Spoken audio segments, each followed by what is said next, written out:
Pour rechercher la présence de virus dans une plante, il y a trois grandes familles de techniques que l'on peut utiliser.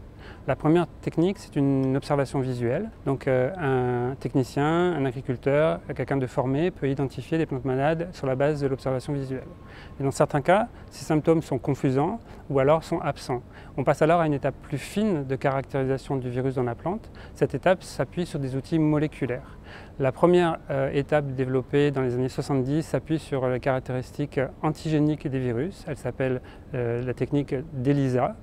Cette technique va s'appuyer sur des interactions anticorps-antigènes et va mettre en évidence la présence de particules virales dans un jus de plante. On peut également utiliser une technique encore plus fine qui est basée sur des technologies de biologie moléculaire telles que la technique de PCR ou de RT-PCR qui va non plus cibler le virus en lui-même mais va cibler le génome, l'ADN ou l'ARN du virus. Donc ce sont des techniques assez proches de la technique ELISA, mais qui s'appuient sur des outils légèrement différents. Ces techniques moléculaires de type PCR et RT-PCR ont l'avantage par rapport à l'ELISA d'être beaucoup plus sensibles. Donc en fonction du niveau de présence du virus dans le tissu étudié, on peut utiliser une technique très fine comme les techniques de RT-PCR et PCR, une technique un peu moins sensible mais tout aussi efficace et très robuste, la technique sérologique ELISA, ou alors s'appuyer sur les symptômes de la plante.